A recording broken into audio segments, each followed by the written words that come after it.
मैं ER दीपक दीक्षित आप सभी का full week strategy for predicate के सेकंड लास्ट लेक्चर में स्वागत करता हूं। इस लेक्चर में हम बात करेंगे verb plus object, direct object और indirect object is equal to predicate. So predicate is equal to verb plus object, object direct object and indirect object. कई बार हमने देखा है स्टूडेंट कंफ्यूज हो जाते हैं जब सेंटेंस में दो ऑब्जेक्ट आ जाते हैं, तो आज आपका सारा कंफ्यूजन दूर होने वाला है, इसलिए वीडियो को अंत तक देखें। एग्जांपल हम ले सकते हैं, एग्जांपल हम फर्स्ट ले रहे हैं, Ram gave me a book full stop. First we go through the translation. Ram ने मुझे एक किताब या पुस्तक दिया या दी। बात करते हैं इसके एनालिसिस की। राम है हमारा सब्जेक्ट, गिव है हमारा वर्ब की सेकंड फॉर्म, मी है हमारा ऑब्जेक्ट, ए है हमारा डिटर्मिनेंट, बुक है हमारा ऑब्जेक्ट। अब बुक को हम कंबाइन करके ऑब्जेक्ट बोल सकते हैं। अब क्वेश्चन ये है कि इसमें डायरेक्ट ऑब्जेक्ट कौन सा है और इनडायरेक्ट ऑब्जेक्ट कौन सा है। तो प्रीवियस लेक्चर में मैंने आपको बताया था डायरेक्ट ऑब्जेक्ट वो ऑब्जेक्ट होते हैं जो निर्जीव होते हैं, अर्थात जिनमें सांस नहीं होती। तो यहाँ पे अ बुक हमारा डायरेक्ट ऑब्जेक्ट हो जाएगा। इसके आगे हमने लिख दिया डी।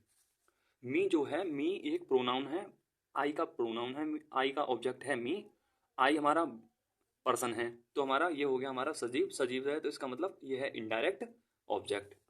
बात करते हैं सेकंड एग्जांपल की, example number 2। Who sent you, who sent you this message, question mark. बात करते हैं इसके ट्रांसलेशन की। यह संदेश आपको किसने भेजा, यह संदेश आपको किसने भेजा। बात करते हैं इसके एनालिसिस की। हु है यहाँ पे सब्जेक्ट और हु है हमारा यहाँ पे सब्जेक्ट, सेंट है हमारा सेंड की सेकंड फॉर्म, वर्ब की second form.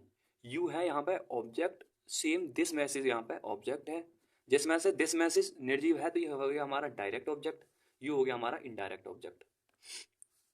Example number 3। I sell by you और ring. Translation, I sell by you और रिंग, मैं आपको एक, रिंग माने अंगूठी बोल सकते हैं, रिंग को रिंग लिख सकते हैं, मैं आपको एक रिंग खरीद दूंगा या खरीद के दूंगा। बात करते हैं इसके एनालिसिस की। आई है हमारा सब्जेक्ट, सेल है हमारा हेल्पिंग वर्ब, वाई है हमारा मेन वर्ब, यू है हमारा ऑब्जेक्ट और रिंग है हमारा ऑब्जेक्ट। और रिंग हमारा डायरेक्ट ऑब्जेक्ट हुआ, यू हमारा इनडायरेक्ट ऑब्जेक्ट हुआ। बात करते हैं एग्जांपल नंबर 4 की। His mother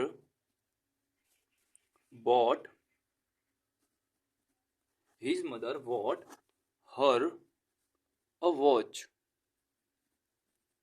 full stop.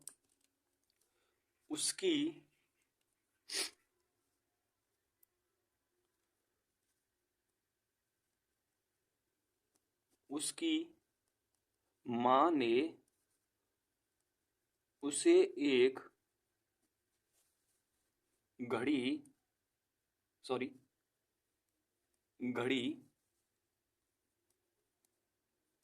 खरीद के दिया, या उसकी माँ ने उसको एक घड़ी दिया।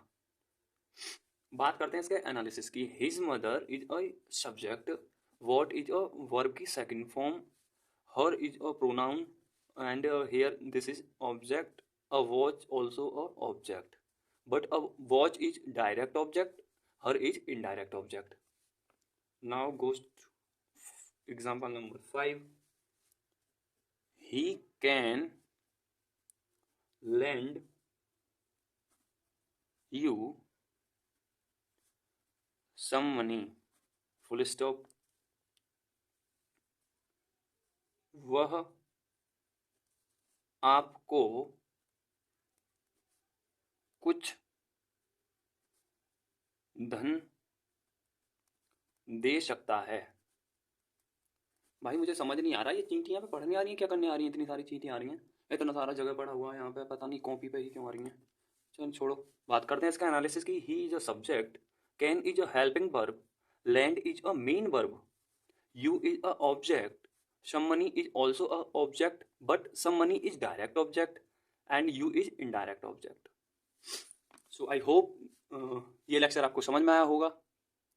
वीडियो देखने के लिए आपका धन्यवाद। आपका दिन शुभ हो।